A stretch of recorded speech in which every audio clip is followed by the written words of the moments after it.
us as coaches, you think about a program and do we leave it better than what we found it? Mm-hmm. Then the other thing is coaches, I think, we've got a responsibility. When I do coaches clinics, I tell them that you cannot be the last coach that your players have. You think about a club coach or a high school coach or even us as college coaches, you have a responsibility that the kids love the game even more. They learn the skills in a way that ignites that flame even more than what it was when they first got to you. People cannot be quitting the game after they're done with you. This is the Leave It Better podcast, powered by the Side Out Foundation. Here's your host, Hall of Fame coach, Janice Kruger.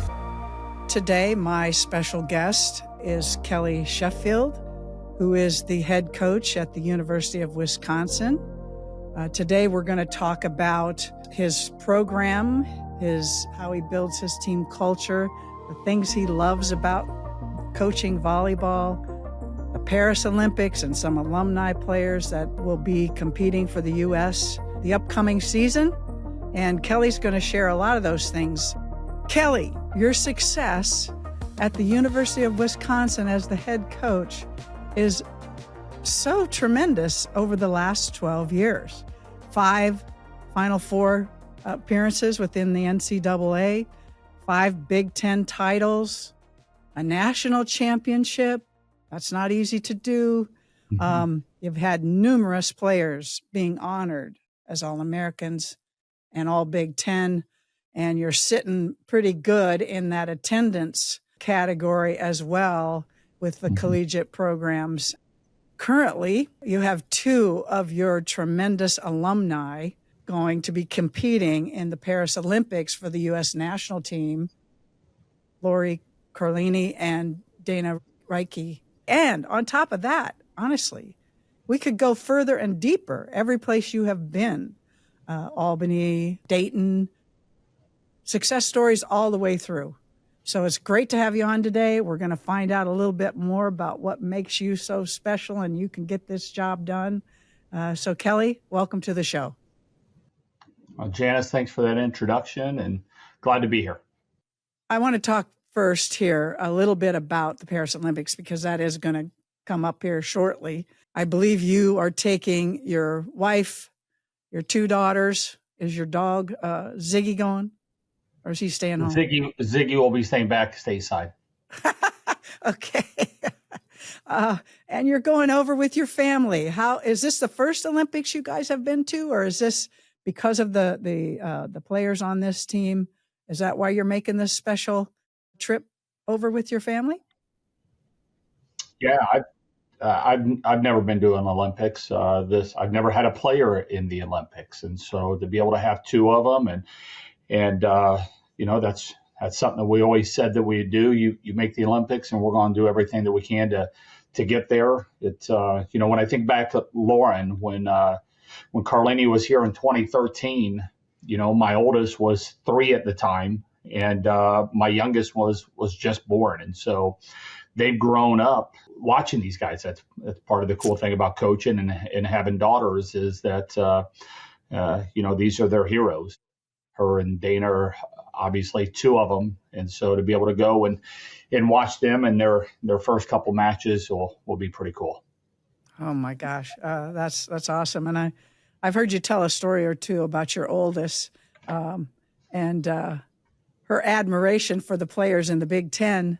And a comment you made that I just got a tickle out of was being at the AVCA All-America banquet, and your daughter asked if she could go up and get some autographs. I don't even know if you remember this, and Kendall White at that point in time was kind of a challenge and kind of a tough one. And she came back and said something special to you that I thought was really funny. You've certainly done your research coming into this, but I think that's part of it. I've got Lexi, who's now my 13-year-old, and I don't know if there's a day that goes by that she's not watching some volleyball on TV. Pulling up YouTube and watching it. Just she loves it. It doesn't matter if it's a Wisconsin match or whatever, we had a next door neighbor who the boy is the same age. And so since they were real little, that's what they do. As much as you love some players and their own team, there's other teams that bring them great angst, and other players that they probably are public enemy number one. Probably had something to do with Penn State. It just took us quite a few years to be able to get our first victory against them. So, and Kendall is to tell you the truth, probably plays similar to what my oldest daughter plays. But she, just the words that they would use, just pure ugliness coming out of their mouths, talking about Kendall White. They would sit there and just get really angry about her antics and just saying she's such a meanie. And it must have been 2019 when we were at the Final Four, and she went to the All-American banquet, and I think Hilly and Redkey were, we might have had another player or two up there at the banquet at the tables, and after it was all, when everybody's eating, she asked if she can go up there and see some of them, and I think Sydney kind of introduced them to the All-Americans, and she comes back and really excited. She got to meet all these players and said, Dad, I met Kendall White. And I said, yeah. And she said, and you'll never believe it, she's nice. And it was just this, her head exploded. How is this even possible? These players have a huge impact on the younger kids, obviously growing up. And that's one of the cool things. Yeah. For your two daughters, so I'm guessing, I believe your wife, Kathy, also does some coaching. Yeah. And so I'm guessing your family and maybe even Ziggy is spending some time in the volleyball gym through this time. Yeah. What a neat opportunity for those kids. And she sees that competitiveness of these players is sometimes gets misconstrued as to, that intensity.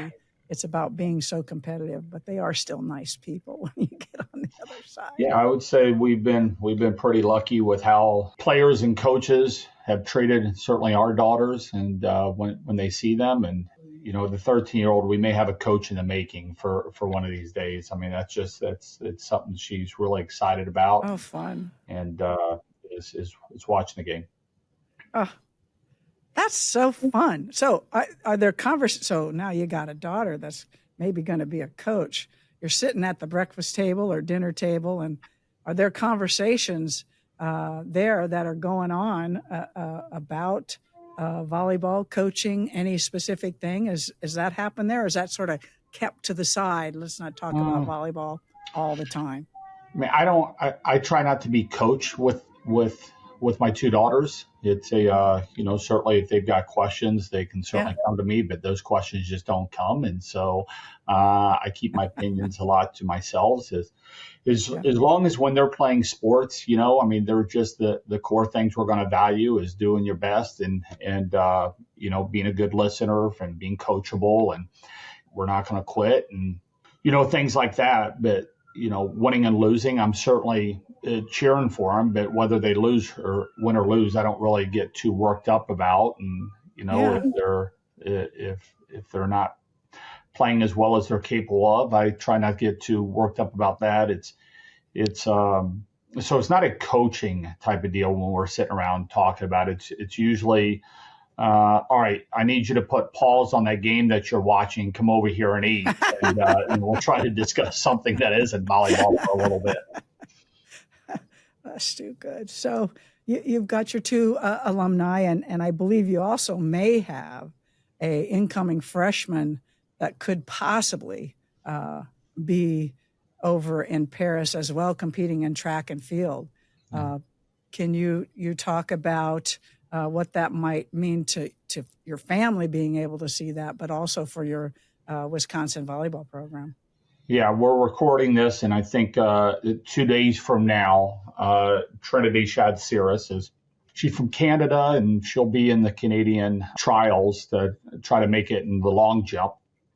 I think the feeling up there is she's got a shot at doing it, and so we'll find out. Unfortunately, the block of time that we're in Paris, if she is jumping, I won't be able to be there and watch her. We've got preseason that is starting, and so if she makes it, she'll be late to preseason for a few days, but we figure that's probably a pretty good excuse. I think that is an amazing excuse. Yeah. You're going to be starting the 24 season. You're going to kick off the 24 season for all collegiate volleyball programs on August 27th with the AVCA First Serve Showcase. Yeah. And we have Kentucky, Louisville, and Nebraska, 4 top teams there competing. What's that mean to your program? How does that affect your preseason and your preparation? And will this help set the tone, do you think, for your upcoming season? Oh, we certainly hope so. I mean, I think what we want to try to do, not just as a program, but as a sport, is be a part of epic things, right? And, you think about playing that level of competition out of the gate. All 4 teams should be preseason top 10. And you're playing in a venue that is going to be hosting the Final Four a few months later. So there's an opportunity where we could be playing in front of, 17, 18, 20,000 people, I think is what the Yum Center might hold. And so I think that match will be on ESPN2. A few days later, we'll be playing in Fiserv Arena, Fiserv Forum, where the Milwaukee Bucks play, and with Stanford and Texas against those guys. And both those matches will be on Fox. I think it'll only be the second and third time that Fox has televised the sport of volleyball collegiately. And, I think all of that is it's great for the sport. It's great for growing the sport. It's great for our fan bases. And when you're getting top teams competing against each other, that's one of the things I appreciate about our sport that might be different from some other sports is the top teams aren't afraid to go at each other right from the beginning and drop the gloves and kind of go at it. And, television is starting to cover us a little bit better and a little bit more frequently. And that's certainly helping the promotion of it, I guess, if you will. And this all just came together pretty recently. The one in Louisville, that was, Jamie Gordon has worked really hard at, the executive director of the AVCA of trying to bring all this stuff together and getting the teams to agree. But we're certainly excited about it. Yeah, I'm sure your players are too. This is the reason why they come to play at these programs is to have this opportunity to be driven hard, accept that challenge, and what fun for them. Yes. So you also have some additions now this year into the Big Ten of upper echelon teams. The Big Ten is going to go coast to coast this year in terms of your competition. Are your players excited about being able to be stretched from coast to coast? I think everybody's probably excited. When you think of our sport, I think there's only been 12 programs that have won NCAA national championships. And so it's still a pretty exclusive small club that has done that. Well, 3 of the 4 teams that are coming in are championship level programs. They've won championships.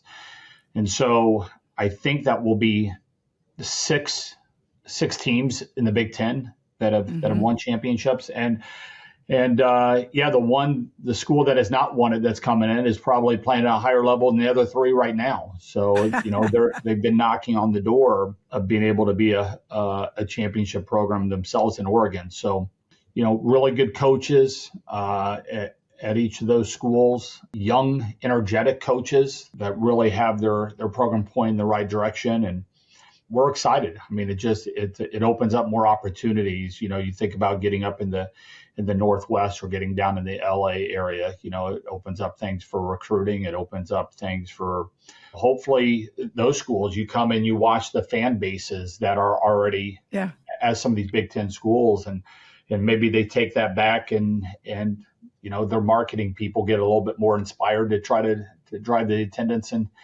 at those places. But I think it's a win-win.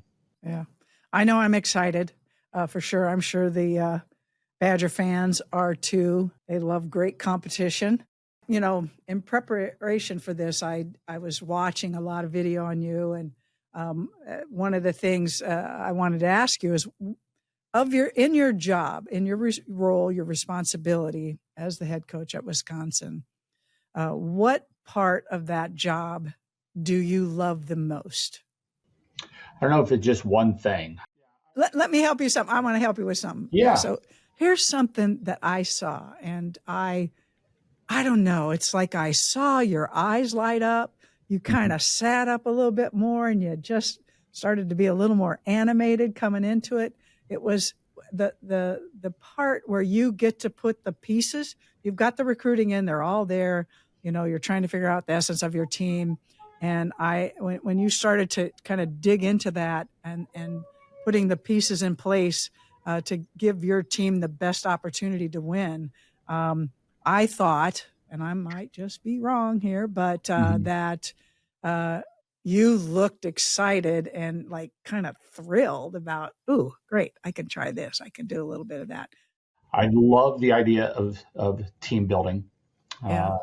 Of trying to get and everything that goes on with that, going after a common cause, the work that is required to be elite. I love being in the practice gym, and after great wins, I love when somebody is able to perform on the biggest stage and you see their entire being light up, and and the enthusiasm coming out of their pores, and being able to celebrate with them, especially if they've gone through some really, really tough times, which, let's face it, almost everybody does. Yeah. And seeing them being rewarded for that, seeing them work for things that are really hard, being able to do things that maybe they didn't think they were capable of doing, and then the confidence that comes from being able to do hard things. I love that. I love quite frankly, I love the life skills part of coaching. I think it's one of the things about college that is different than maybe what it is professionally is there is a life skills component that to me is really, really important. It's an opportunity that we're missing if we are not utilizing this in a way to help them grow as human beings. Right before this call, I'll give you an example. Devin Robinson was just in here, and she said, all right, let's talk about the newcomers that are coming in this year. And some of them are already here. And she wanted to know, why did I recruit each of them? What did I see? Oh. And so we talked about that. And she said, all right, these are some things that I think that I'm noticing and ways that they probably need to grow. Let's talk about this. How can I help them, mentor them, and be better for them? And I love that. I love it when we're all invested in trying to help each other grow as humans. Wow. Yeah, that's, you've really got the team and program headed in the right direction if you're having those kind of conversations and that kind of commitment to that process. That's outstanding. And this was just a drop-in visit? Yeah, I got a text last night. Hey, what are you doing at 10 o'clock? And I said, well, at 10 o'clock, I'm going to be on a video with a Hall of Fame coach, but we could talk at 9 if you want. And the team already had a workout and a 2-hour lift this morning, and then she got in and I think was digging balls for about 30 minutes right after that, and then came up here all out of breath and said, all right, let's sit down. Let me pick your brain for whatever time that you got available.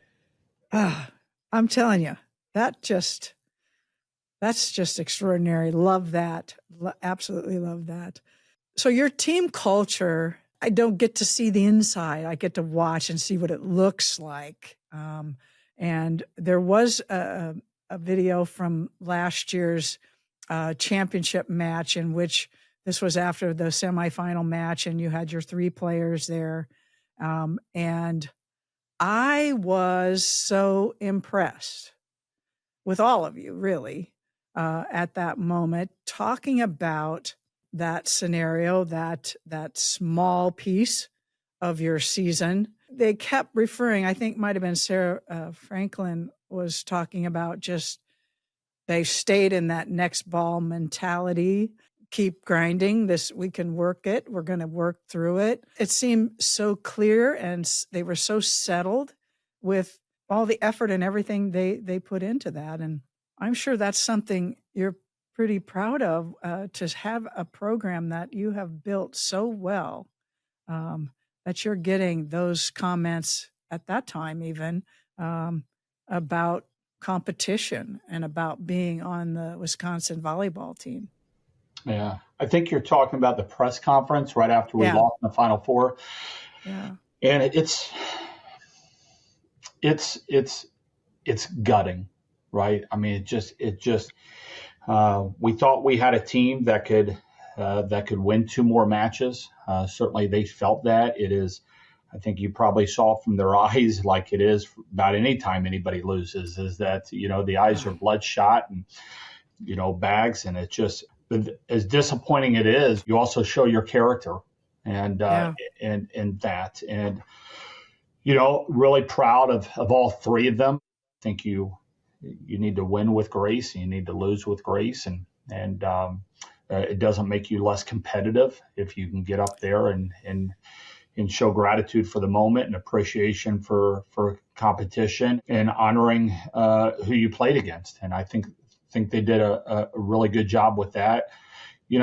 This is a blue collar program. This is a program that we try to find people that love to play the game, that are passionate about it, that want to get in the gym and work on their own, that want to do something for bigger than themselves and try to be a part of epic events. And but then also, we're gonna try to play as fearless as possible, and let the chips fall where they may. And if it's not our night, then a tip of the hat, and at some point dust yourself off and then go at it again. And so it was a heartbreaking loss, but it's certainly one of those, as a coach of young people, that you're proud of how they're managing that moment, and in a way that certainly I just can't imagine I would have been that way at their level at that same age. They were exceptional. Yeah. They were absolutely exceptional. Those situations, I see so much growth potential when you go through difficult, tough things. It seemed as though that's where they were headed, and staying on track, staying with what they've learned through you, through the culture that you've established there, and through the accountability and the expectations of each other as they train to be be a Big Ten champion, be a national champion. Well, I think it's one of those things that not just our program, but I think if I were looking to hire, in whatever field that I was in, if I wasn't in coaching or something, just what that is about athletes, people that are a part of a team, that you think about just our players, of how many times they go through their career and they're in front of a microphone. I mean, there's probably 80 people in the room in that moment, and you've got to be able to articulate and be able to communicate, and then you think about high functioning teams, of being able to work together and be motivated and be on time, and all those things that kind of go into it. College athletics is preparing the next leaders. They are great hires, folks out there that are looking for people there you go. to bring into your company, for sure. I would absolutely give them a leg up on that. So you've had so much success in your career, Kelly. Are there some memorable moments that have kind of stuck with you? I've been doing this a long time, so there becomes a lot, right? It's we can go through a lot. I remember I was a little peon at the time. Maryland was coming off of back-to-back undefeated ACC seasons, and in my first year of Virginia as the only assistant coach, I remember us being able to beat that mighty Terrapin team. That still ranks up there as one of the all-time great victories. That was, Dang, I don't remember that, Kelly. of course you don't. Of course you don't. But that was certainly a highlight at the time. I loved being a part of the ACC. I was at Albany for 7 years, and we first got there. There were 295 in the country out of 313 teams, and we were overrated. There was no way that there were 18 teams in the country better than where we were. But the process of building that up, and in our fourth year of winning an America East Conference tournament and being the first program in any sport to make the NCAA tournament, that was a really big deal. You see our players of the amount of work that they went into, and being able to walk around on campus and actually be a team that other athletes and other students respected, and just the confidence that came from that. And then turning around and doing it again the following year. Sometimes it's even harder. Certainly proud of that. Certainly some of the things that we're able to accomplish at Dayton and continue to grow the fan base and win there. Think about Wisconsin. The team hadn't been in the NCAA tournament in 5 years when we first got here in 2013. And we were a really young team. We only had one senior. We brought in an exceptional freshman in Lauren Carlini at the time as well.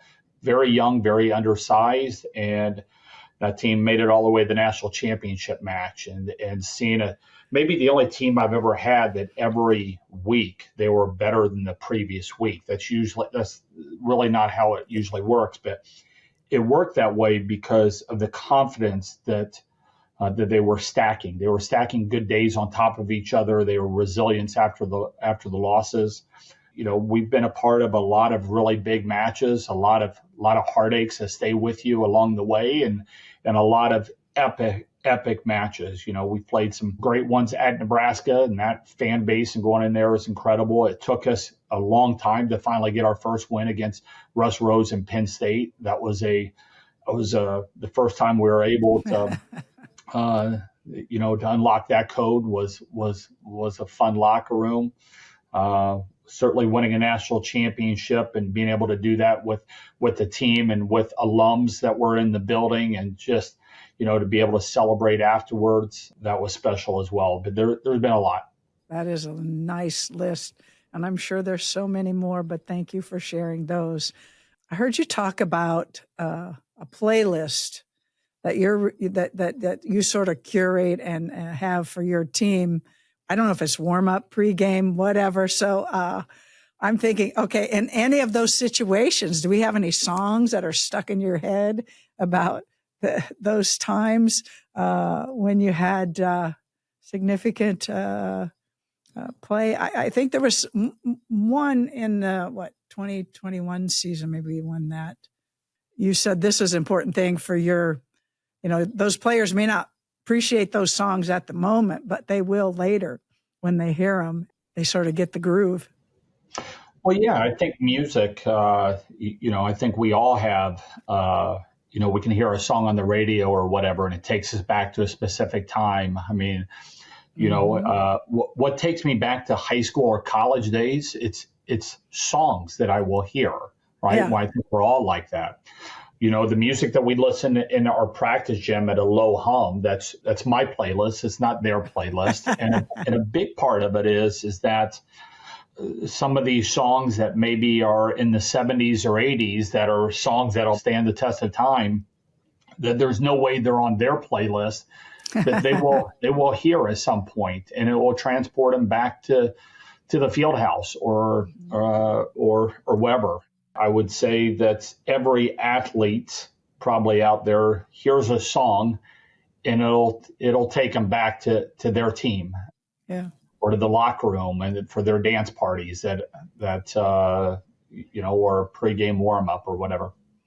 Yeah, I love that you think about that and have that thought. I absolutely do, Kelly. I think it's a part of you that your players really love and respect. I see that you graduated from Ball State, and when I think about Ball State, I always think about what incredible volleyball there is there, and probably some education.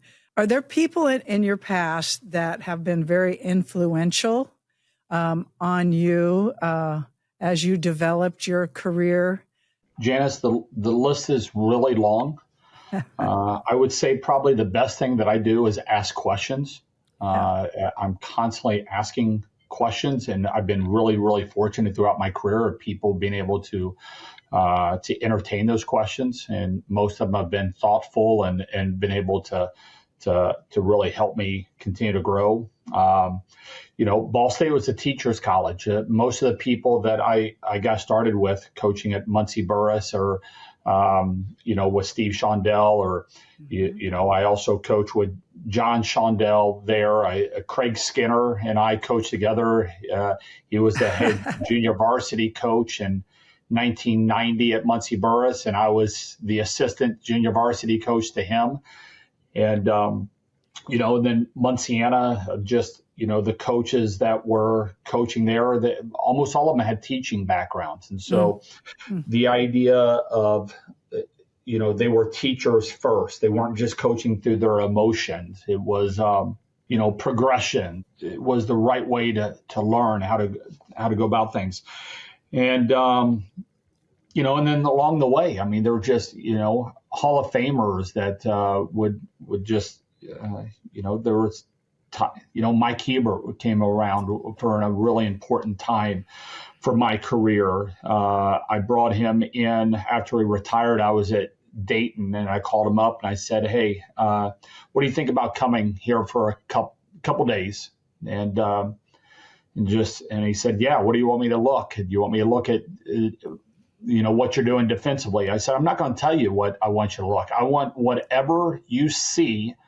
I want to hear your thoughts on it." And and then we go back to my house at night, and he stayed there, and over some beers, we're sitting there, and he has comments on the lighting of my gym, or how we're standing to address the team. Where our championship manual kind of came from a lot of the ideas that he had. We talked blocking, we talked passing technique, we talked how the organization of our office furniture. It was the temperature in the gym. Everything mattered, and there have been times that I've called John Cook, especially in those days where he was very, very willing to help with some of the questions I had, or Russ Rose, or the list is extremely long of people that have been willing to give and to help this coach grow. Yeah, I think that's one of the special parts of volleyball, the career in volleyball or collegiate volleyball, is that willingness to help make it all better for everybody, right? Mike Hebert's name has now been brought up a few times in some of my interviews of it being a very influential, important person. And he was truly exceptional. And I don't remember the title of his book, but I think it's something that's difficult to get right now, but probably still has a lot of information in there that's really valuable to people. So you have had, I guess this year, Sydney Hilly is voted the most valuable player of the Pro Volleyball Federation championship event. And I don't know if that was for the full season, but, we had a conversation about some of the things about Sydney before I did a podcast with her and Kendall White. And, both of them I'm so impressed with. But Sydney, I think you described her, if you had to compare those two individuals in that as volleyball people, Kendall White was Def Leppard and Sydney Hilly was more of Mozart. Yeah. And, I shared that with those two, and they thought that was just the funniest and probably real true. Yeah. And, but Sydney, she was so patient, I believe, in the league and those folks in Omaha, the Supernovas, working together and pulling that off in such a profound way, really, in the championship. Kind of like, I felt like a lot of what you did and do in building that culture and those people, she was a real important part of that success for that group, that steady level, play hard, compete, find the things that matter. She's truly exceptional. Sid is one of the most amazing people I've ever been around. That I think one of the things is she's going through that first inaugural professional season. She also has a full-time job in cancer research at the exact same time. I think, PVF of being able to get that off the ground in such short notice, I thought that there was so much positive. Obviously, the Omaha fan base was fantastic in supporting that team. There's no surprise. And so, all right, we're going to raise the bar on that entire fan base and add an additional professional team in a different league. Yeah, right. One of the things that I thought was amazing behind Sid is they had two exceptional setters. Mm-hmm. And the coach decided, and there's no judgment from me on this. I mean, I'm not in their practice gym, but it was really unique. You don't ever see setters being subbed in and out during matches. And, usually if somebody's not performing well in a match, they will sub that player out. It's a hitter or a passer.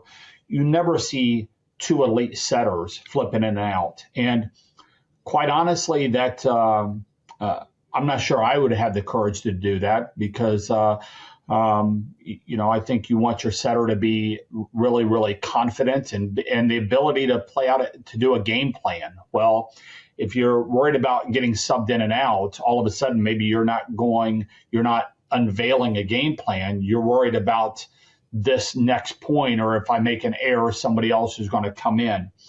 So there's a different, I think you probably had two setters on that team that never, ever got subbed out ever in their entire lives, right? Right. And I'm sure it was challenging for both of them. And they went into the tournament, and they were in the Final Four, and the other setter is starting, and they fall down 0-2. And Sid comes in, and they win the next three to go to the finals. Well, I talked to Sid the day before the finals. I said, "Are you starting tomorrow?" And she said, "I don't know. We haven't been told yet."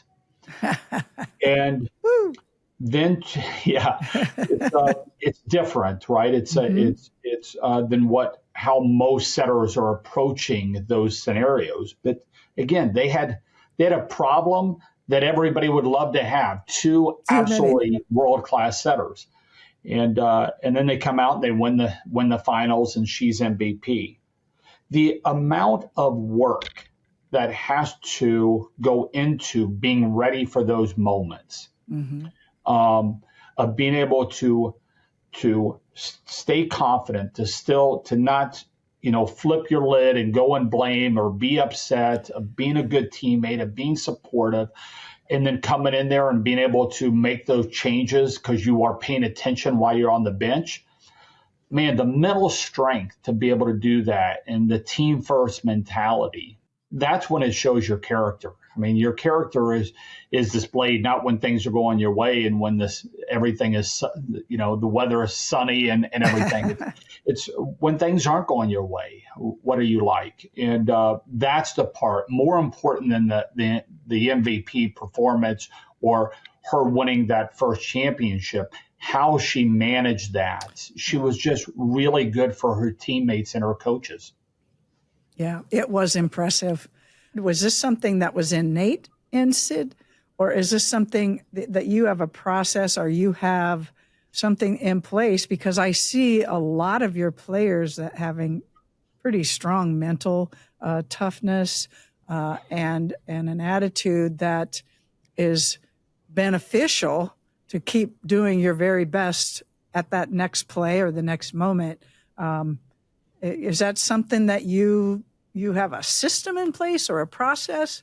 How's that work for you to have so many players in that situation and scenario? It's things we talk about a lot, right? Okay. Responding responding appropriately, responding with strength and unity, moving on to the next play quickly is a definition of mental toughness. Those are, what we value and what our characters are, and we try to put people in scenarios, and then we try to break it down afterwards. But let's also be honest and serious here. That was Sydney before she got here as well. I mean, that's just did she fine tune those traits a little bit while she was here, and going from an 18-year-old to a 22-year-old, certainly. Mm-hmm. But those weren't things that were just crafted out of thin air when she got here. The DNA or the elements of any championship team, there are certain characteristics that I think are non-negotiable. Mm-hmm. And there's the amount of learning opportunities that are available by just playing in the Big Ten, playing on the stages that we do in front of the fan base that we do, in front of the media or television. There's so many opportunities for growth, and it's our responsibility as coaches to lean into that, to expose that, and to help them be able to take that next step on that path. Yeah.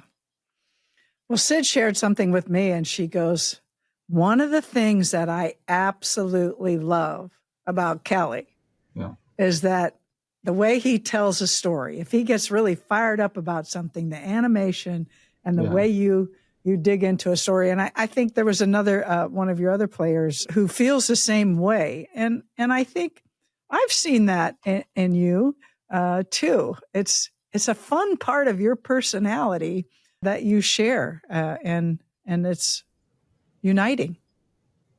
I love telling stories of players that have been through similar situations. I think it's one of the things that binds players and teams and generations is here's a player that has been through something very similar, and this was their story. This was the path they chose and how it played out for them. To me, that's one of the real joys of coaching, is sharing those things. Yeah. Actually, it was Carter Booth that said, when Kelly describes anything, he gets very animated. I just love it. He gets me fired up every time. Carter likes being fired up, and we love it when Carter's fired up. So, yeah, right. I bet you do. 6'7". I noticed also that her father was an NBA player, and you've had a few dads, and maybe some moms too. I don't know for sure, WNBA. How did you get connected, or was that something you're like, we need to watch these NBA players, that they have kids now that are out there. What a fun thing for your program as well, to have that type of experience. Carter's dad is still the general manager of the Denver Nuggets, and his first year was when they won the NBA championship. Had a long NBA career. Mike Smrek is the dad of Anna Smrek, and I could sit there and say, yeah, we're going out there searching for NBA players, but I mean, come on, 1'6'7", one is 6'9". Yeah, right. You don't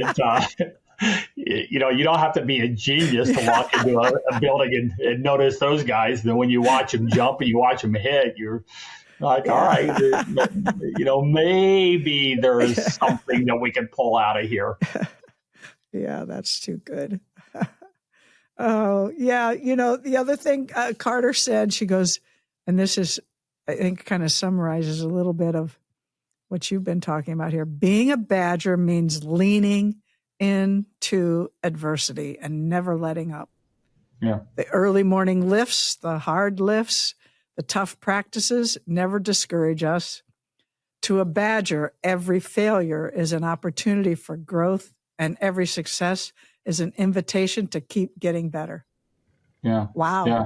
I heard Grace Loberg one time. I don't know if this is true, but this was her perception of it.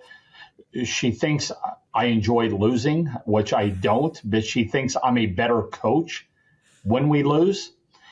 There are certain things that need to be unacceptable, I think, when you are not ready or you are not playing to your potential. I don't think you're doing your players to have high dreams, high aspirations, and just say, that's all right, let it go. No, you have to know why you didn't do something at the level that you expect. And then you've got to face that. You've got to be able to clarify what that is to everybody, so everybody's on the same page. And then you just go and attack. I think it was Kobe that was saying, what does losing feel like? And I think it was exhilarating. I think he said, the actual losing isn't, but the process of that, of coming back after a loss, there needs to be some optimism behind it, and unifying work ethic and problem solving, and being on the attack. A loss cannot just drop you to the ground and keep you down there. It can't have you pointing and blaming each other. But then we've got to give our kids the skills to be able to deal with that. I mean, Sure. Body language and posture and film study on your own. All of those things. People don't just come in with all those skills. Those are teachable skills that we've got to help them with. Yeah, yeah. I did find that I learned the most about my team and our situation, and in a losing effort, and trying to figure out how to better those players or our system in some way to manage and do that was always one of my favorite things to deal with. It was a challenge. Well, I think there's so many ways. Like, when I was telling the story about Devin coming in here this morning, Devin Robinson, and talking, I think that starts even because in volleyball, we don't get access to our players during the summer. So, which is Looney Tunes to me. So all of our players are coming in and we can't really be around it that much, but yet we're responsible for them. Right. But so one of the things we assign each of our newcomers a Sherpa. You will be a Sherpa for a returner for a young person. And, what does the Sherpa do? It's somebody that knows the lay of the land. They know the area and they help you up the mountain. And, and so each of these guys are trying to climb a mountain, and we give them somebody that's familiar with the terrain and it help them grow from day one, hopefully. And then there's other ways of doing it through storytelling or we'll have our players read books and we'll discuss that, or YouTube videos or whatever. But that process starts immediately. When they're actually before they even get here. I mean, if we're doing our jobs right. Mm-hmm. So what would be a book either that you're reading or something that you would have your players digging into? A book that we have everybody read is called The Confidence Code. Okay. Every player will read that. We'll discuss that quite a bit. And then there's other books that maybe we'll have different times of the year or something. So maybe it's 2 books a year or something. But the Confidence Code is every player that's going to have. Because at the end of the day, I want our players to be the most confident people on the planet. And how do you build that? Especially with young girls, there becomes this. The research is when people are young elementary school, boys and girls are about the same statistically in confidence. But once you get into middle school and early high school, there becomes a separation between boys and girls. And, and there's science behind that, but there's also things that we can do to change that path a little bit. And, I think confidence comes through with doing hard things, your work ethic, taking risk, taking reasonable risk. You can get confidence from that, and then self-talk. Yeah. So we'll talk about that individually, one-on-one with each of our players. And we'll also talk about it as a group. And I think sometimes that's that kind of sets the stage for when we do hard things, when the bar is raised pretty high and we're asking and demanding certain things, that they know the reason behind that. It's not Kelly's in a bad mood or whatever. It's not a pick on Sally day. It is, we want you to be at this point, not only as a volleyball player, but as a confident, powerful human being. And that just doesn't happen just because you say some slogan or give yourself a pep talk in front of a mirror. There's a process to be able to get to that. And so when we have people reading that and then us discussing it going in, I think it helps a little bit with maybe a roadmap of what we're trying to do. Yeah, excellent. Honestly, that's one of the things, aside from the great competition and the back and forth and the skill and the team systems that are just firing on all things, it's the confidence that I see in the young women that are playing the game. And I think, the audience for volleyball right now is I think they said maybe in the last championship it was like 51% of that audience were women. And dang, that's good. And their daughters, it's just such a wonderful thing to have people like you and just in teachers and coaches that are helping to bring that gap closer together, but to have that. And when I see it, I'm just overjoyed that that's happening. That's a focus. Yeah, it's a responsibility that we have as educators. Pete Waite was there before you. Yeah. And I just recently saw that has he been inducted or he's going to be inducted into the Badger Hall of Fame? Yeah, Pete and I were just hanging out at a swimming meet yesterday together. He had a granddaughter there, and my daughters were competing as well. And so Pete will be inducted into 2 Hall of Fames this fall. Okay. One of them, the Northern Illinois Athletic Hall of Fame, because he was a longtime coach at NIU. Yes.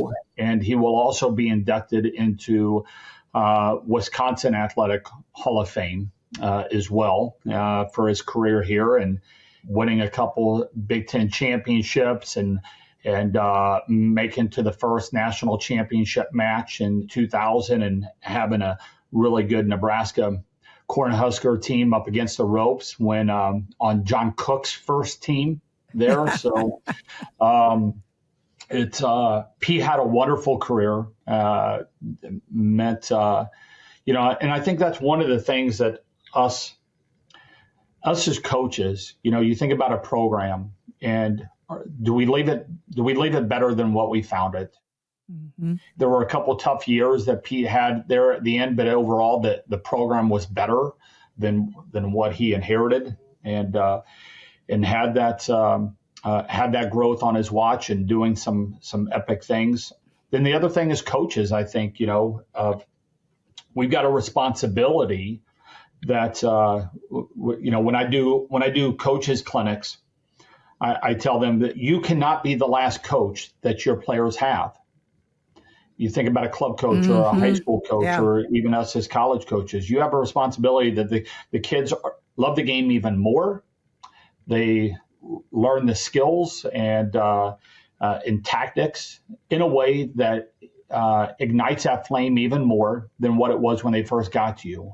People cannot be quitting the game after they're done with you. And I think that's another way we get that's measured as coaches. Do people love the game more, or do they want to get out of it on our watch? And I think Pete was very, very gifted at people enjoying the game of volleyball even more when they were done with him. Yeah, I was excited to read that, and I think I read somewhere that you said long overdue. Here we go. Get Pete in there. Yeah. Way long overdue. Yeah. It says Kelly is known for motivational and insightful messages to his team. And I pulled up a few of these that I think I may have heard today. Is there anything that pops in your head? We don't want our players to feel like they're victims of anything. There's a certain life can be hard and challenging, and how do you manage those moments? Mm-hmm. And you've got an opportunity where you're just going to make excuses or you're going to just find a way. And so one of the things we talk about is being an active participant in your own rescue. Mm. Mm. And different ways of how that plays out. If you're in college, so there's going to be some times that maybe you're in a class and, if I ask a player, hey, you had a tough grade in this class, what happened? And they said, well, my professor had a strong accent and I couldn't really understand. Well, that's an excuse. Well, being an active participant in your own rescue is going in and going to office hours or finding a tutor or a classmate or studying more.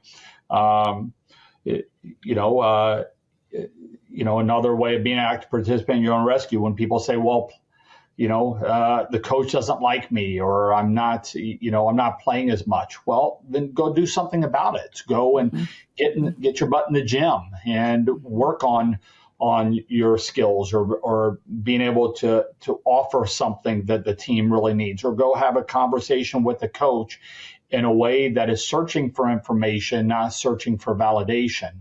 And that. So that would be something. I think another thing that our program is built on is having a bring it mentality, that when you're presented with hard things, that you're going to say, all right, let's go and let's do epic stuff. And whether that happens in the weight room or whether you're behind 0-2 in a match, I think a lot of times, when you get down in a match, coaches go and they sit down and they put their elbows on their knees and their chins on their hands and they sit there and they pout, but then and turn to an assistant and say, look what they're doing. Well, the things that are legendary, that are remembered over time, aren't the blowouts. They're the things when people come back. And so if those are the things that inspire us, to watch sports in person or on television or to play them, if those are the things, the buzzer beaters, if you will, then why would you not lean into those moments and give belief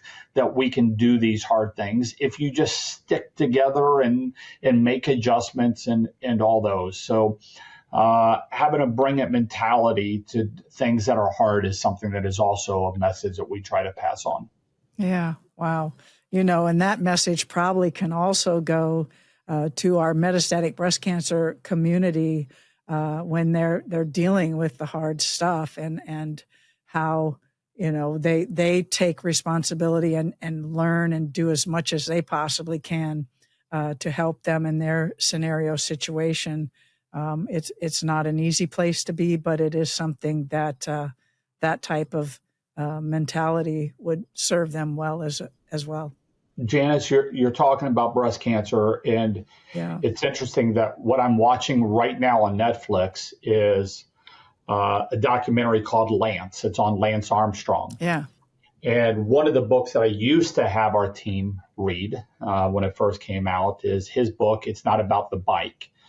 And when we would talk about being an active participant in your own rescue, that was one of the stories that we would pass on is when he was diagnosed with testicular cancer, and the doctors would comment, he was so invested in the research and going in and getting on the internet and going to these meetings and bringing his own ideas and asking questions. And what about this?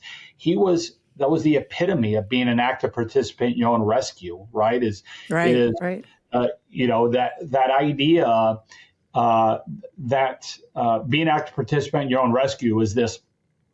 There's a sign outside the Colorado River in a little rafting shop that has that.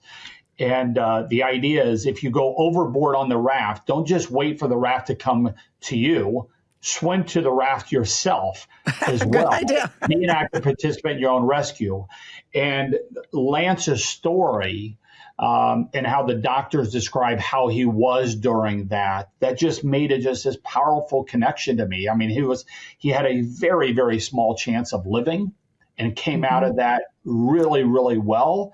And his mentality and approach and fight along the way certainly played a part in saving his life. Yeah. Well, the Side Out Foundation really was started because of Rick Dunnett's mother, who had been battling metastatic breast cancer. And they took it upon themselves, but his mom took it upon herself to push. And, we need to learn more about this. Yeah. We're all three of them, his father as well, started to go, we need to do something here, participate and ask good questions of the doctor and get the best out of that. It's not just the doctor's responsibility. So I do appreciate that comment you're making about Lance in that book. That's awesome.